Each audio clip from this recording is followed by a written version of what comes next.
जावेर सो रहा है, अभी उठने वाला है, थोड़ी देर तक उठ जाएगा। उसके उठने से पहले पहले कुछ ना कुछ कर लेना है, कोई काम वाम कुकिंग का। हम हमेशा स्पेशल खाना तभी बनाते हैं जब कोई गेस्ट आ रहे होते हैं या किसी ख़ास इंसान के लिए, लेकिन कभी कभी ख़ुद के लिए भी स्पेशल इंतज़ाम करना चाहिए। हम भी ख़ास ही होते हैं अपने लिए इसीलिए अपने लिए भी स्पेशल इंतज़ाम करना चाहिए। हर किसी को अपना ख़ुद को स्पेशल फील कराना चाहिए। ऐसा किया जाने हो चुकी है, मामू नमाज़ पढ़ रहे हैं, बस ऐसा मगरिब के बाद इंशाल्लाह ताला सारा जो है खाना में रेडी कर देना है। मामू खाएं या ना खाएं, लेकिन टाइम पे खाना रेडी इनको मिलना चाहिए। बस जी, ये बस होने वाला है फ्राई। वैसे भी वकास के जाने में भी थोड़े दिन रह गए हैं, तो इसलिए भी सोचा कि चलो वकास के लिए कुछ थोड़ा सा ख़ास इंतज़ाम कर लेते हैं। पता नहीं उनको वेजिटेबल राइस पसंद, कुछ ख़ास नहीं है राइस, वैसे भी वो शौक़ से नहीं खाते हैं, लेकिन राइस तो हम अपने लिए ज़्यादा बना रहे हैं। तो फिर भी मैंने उनसे पूछा था अगर तो वो गाजर पसंद करेंगे तो डालूंगी, वरना नहीं, लेकिन उन्होंने कहा कि मैं खा लूँगा। तो बस इसीलिए फिर मैंने 2-3 छोटी छोटी गाजरें डाली, काट ली हैं, यानी अभी तो बनाने हैं, अभी काट के रखा है सामान। साथ ही साथ राइस भी भिगो के रख देते हैं। इनको वैसे साफ़ ही होते हैं, इनको चुनने की ज़रूरत नहीं होती है, फिर भी एक नज़र देख लेना चाहिए, वो मैंने देख लिया है।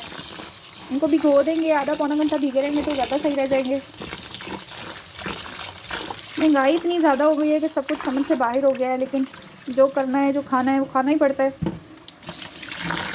वैसे आजकल के दौर में जो है ना, इंडिपेंडेंट होना बहुत ज़रूरी है। हर घर का हर फ़र्द कमाए तो ही आपका जो है गुजारा अच्छा हो सकता है, वरना तो बस घसीट घसीट के ज़िंदगी गुजारने वाला हिसाब है।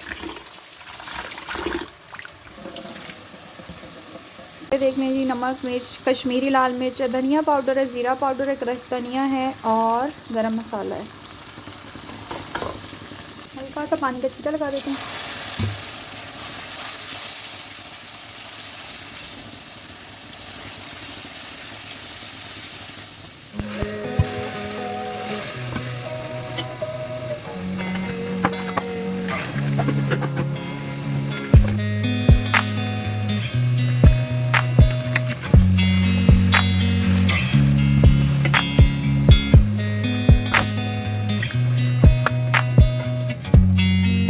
ये जी माशाल्लाह खूबसूरत सी ग्रेवी रेडी हो चुकी है। अब इसमें हम डाल देंगे आलू। 2 ही आलू लिए मैंने, अपने और मामू के लिए ज़्यादा लिए हैं क्योंकि मामू को आलू बहुत ज़्यादा पसंद है।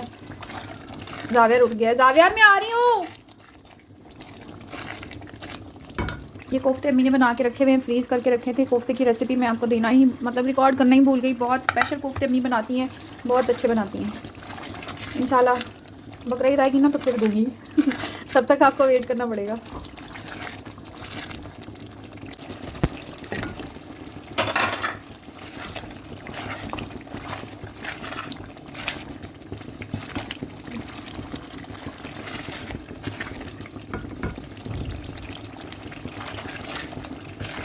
वैसे तो ये चमचा जो है ना, ये है केक बनाने के लिए, लेकिन मुझे ये पसंद है। इससे कढ़ाई जो है ना बिल्कुल, ये देखें, अच्छे से साफ़ हो जाती है।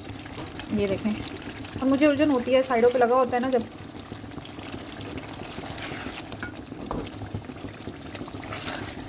इसमें आप अंडे बॉईल करके भी डाल सकते हैं, आपकी मर्ज़ी है। आप जितना खर्चा करेंगे उतना ही आपको, यानी जितना गुड़ डालेंगे उतना मीठा मिलेगा।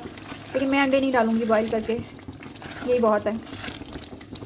पानी डाल दिया है इसमें हमने, पानी डाल के अब इसको कवर करके 10 मिनट के लिए रख देंगे हल्की आंच पे। जावियार रो रहा है, मैं उसके पास जाती हूँ। दादा कमिंग जावियार। मुझे बोलता है मम्मा मुझे तंग क्यों करती हो, जब बुलाता हूँ तो आ जाया करो।